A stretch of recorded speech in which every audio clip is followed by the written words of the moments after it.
Iran dramatically ups the ante as Hormuz confrontation expands beyond waters to directly threaten vulnerable Arab territories. IRGC aggressively trains heavy guns on exposed US military bases, marking biggest strategic failure of Trump's ill-fated blockade. IRGC issues ominous heavy attack warning immediately after provocative US operations against defenseless Iranian tankers. Trump's increasingly cryptic social media posts ignite widespread fears of inevitable direct US-Iran naval confrontation. Iran's IRGC has issued a sharp warning against any attacks on the nation's oil tankers or commercial vessels, framing them as a red line in the ongoing standoff with the United States. Tehran threatened that any fresh strike on Iranian shipping would trigger a heavy attack on US military bases and allied warships operating in the region. The IRGC Aerospace Force added that its missiles and drones have already locked onto designated targets, according to a statement carried by Press TV. Brigadier General Saeed Majid Mousavi, a senior IRGC commander, said Iranian forces are now waiting for the final order to fire, emphasizing that the weapons are pre-targeted and ready. The senior commander described the US military buildup around the Gulf as a direct provocation against Iran, arguing that it is designed to coerce rather than stabilize the region. Iran said the warning sends a crystal-clear message that Tehran will not tolerate any further aggression against its maritime or energy infrastructure. The threat followed a series of confrontations near the port of Jask after US forces targeted Iranian ships and tankers engaged in regional transit. Iran claimed that the IRGC Navy responded with a precise and overwhelming counter-operation, intended to reverse the impact of the US strikes. The alleged response reportedly included anti-ship ballistic missiles, cruise missiles, and high-explosive drones deployed against tracked vessels and support assets. Iranian media claimed that the strikes forced US warships to retreat from the area in disarray, portraying the engagement as a tactical setback for Washington. Tehran also accused Washington of threatening regional maritime security and key shipping lanes, arguing that US operations create the main source of instability in the Gulf. The IRGC added that only sea corridors authorized by Iran are considered safe for transit through the Strait of Hormuz, insisting that vessels must comply with Tehran's controls. Iran warned that any foreign force making a hostile move in the designated maritime zone would face immediate confrontation, leaving no room for ambiguity in its stance. Meanwhile, Donald Trump responded with a series of cryptic posts on Truth Social, hinting at future military steps and raising fears that the exchange could trigger further escalation. Iran's new threats came as Trump said he might restart Project Freedom in the Strait of Hormuz, suggesting a return to his plan to guide stranded ships through the waterway.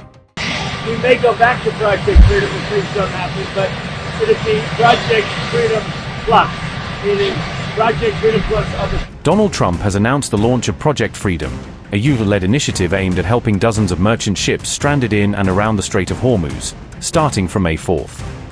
Trump described the operation as a humanitarian gesture intended to assist neutral country vessels and their crews caught in the war zone, many of which are running low on supplies while waiting for safe passage. However, US officials later clarified to outlets such as the Wall Street Journal that Project Freedom would not involve direct naval escorts in the way his initial remarks implied. Instead, the White House outlined the creation of a maritime coordination cell that will identify and share safe routes through the strait, clear of mines and high-risk areas, while coordinating with commercial shipping lines and allied navies. This signals a more limited, advisory role for the US military than the image of warships physically shepherding tankers through the choke point that Trump's announcement initially suggested. Subsequently, Trump announced he was halting Project Freedom just 36 hours after its launch, citing progress in negotiations and pressure from regional allies. As President Donald Trump publicly pushed for peace negotiations with Iran, US military forces opened fire on an Iran-flagged tanker in the Gulf of Oman. The United States said the vessel was attempting to reach an Iranian port in violation of the ongoing maritime blockade in the region. US Central Command confirmed the incident in an official statement released on May 6, detailing the military confrontation at sea. According to CENTCOM, a US fighter jet fired several rounds at the unloaded Iranian-flagged tanker, ultimately disabling the vessel during the operation.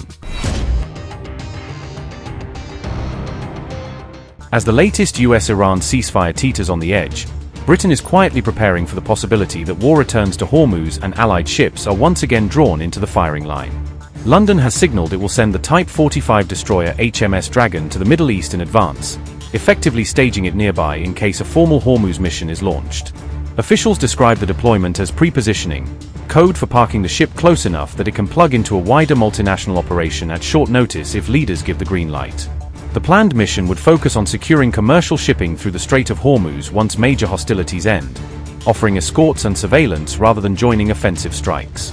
Notably, Britain and France are jointly leading diplomatic and naval planning to reopen this vital trade artery, signaling a European bid to share, or even shape, security responsibilities there. HMS Dragon has already been deployed once this year to the eastern Mediterranean after the Iran war escalated, giving the crew recent experience with high-tension air and missile threats. After the February 28 strikes, the destroyer helped defend Cyprus and nearby airspace from regional threats, acting as a floating shield for Allied assets and bases in the area. Even so, analysts warn Britain's role may be constrained by the shrinking size of the Royal Navy, which now struggles to cover all of London's overseas commitments at once. The UK has already retired several frigates and older vessels before replacements fully entered service, leaving fewer hulls available for prolonged deployments in hotspots like Hormuz.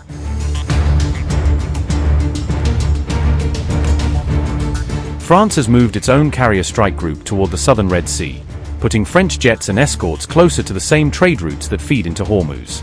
London and Paris say their joint naval plan is designed to restore confidence in global shipping, reassuring insurers and shippers that escorted lanes will reopen once the guns fall quiet. More than 44 countries reportedly took part in talks in London last month, exploring what a future Hormuz protection force might look like and how it would be commanded.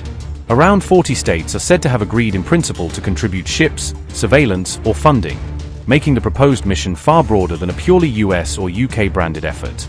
The operation is expected to include mine clearance support to sweep sea lanes for any devices laid during the conflict, a crucial step before fully reopening the strait to heavy tanker traffic. All this unfolds while US-Iran peace talks hang in the balance after fresh exchanges of fire, raising the question of whether this coalition will launch into calm seas or into another round of crisis.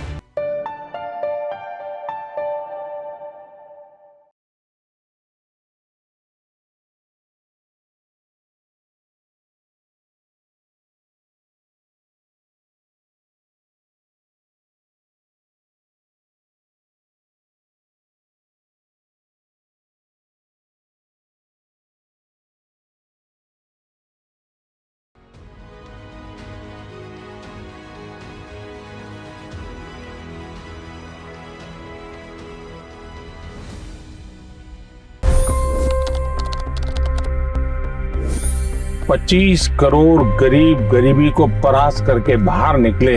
For the good of our nation, let's work together and let's truly make America great again.